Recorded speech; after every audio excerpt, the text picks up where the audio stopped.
ये बात तकरीबन 28 साल पुरानी है। उन दिनों की जब गुजरात के भीषण दंगों के बाद गुजरात धीरे धीरे पटरी पर लौट रहा था।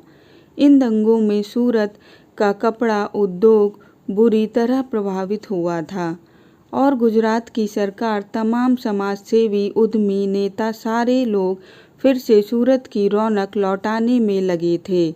इसी कोशिश में उड़ीसा के प्रवासी मजदूरों को फिर से सूरत लाने की कोशिश जारी थी।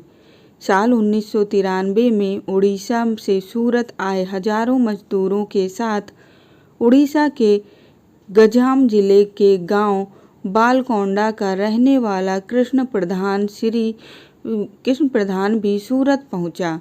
यहां उसे फौरन कपड़ा फैक्ट्री में काम मिल गया, लेकिन जल्द ही उसे ये एहसास हुआ कि काम मज़ेदार नहीं है और उसने काम छोड़ दिया।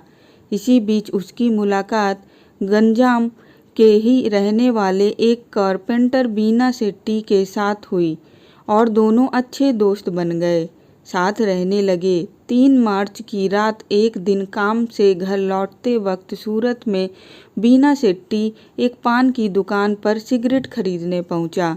इत्तेफाक से दुकानदार का पाला हुआ कुत्ता तब बेतहाशा भौंक रहा था, जिससे खींचकर बीना शेट्टी ने कुत्ते को भला बुरा कहा और इसका वही रहने वाले एक दूसरे उड़िया नौजवान शिवराम नायक ने विरोध किया। तब तो बात हो गई, लेकिन इसके बाद बीना और कृष्णा के शिवराम से बदला लेने का फैसला किया। अगले ही दिन दोनों ने तेज धार हथियार के साथ शिवराम के घर पर धावा बोल और उसकी हत्या कर दी। इसके बाद रातों रात दोनों ने सूरत छोड़ दिया।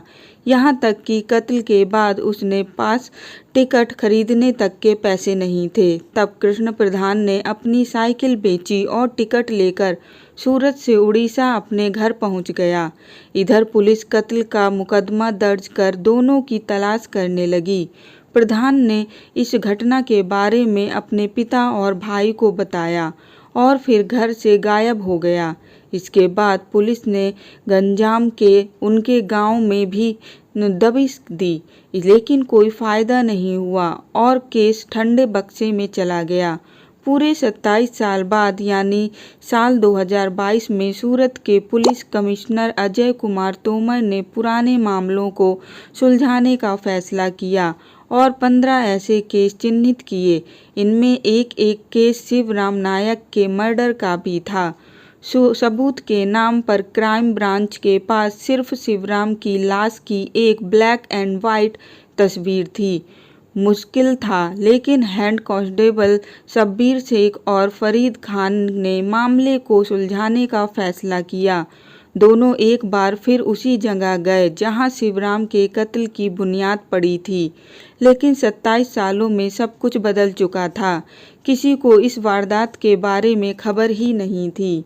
अब पुलिस की टीम उड़ीसा जाकर एक बार फिर से कृष्ण प्रधान के बारे में पता लगाने लगी।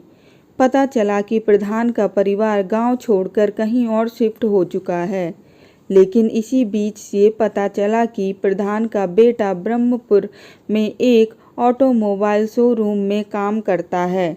पुलिस ने बड़ी खामोशी से बेटे का नंबर जुगाड़ लिया और बगैर उसकी जानकारी के ही उसके नंबर की CDR निकलवाई। देखा कि उसकी केरला के अदूर इलाके में एक शख्स से तकरीबन रोज बात होती है।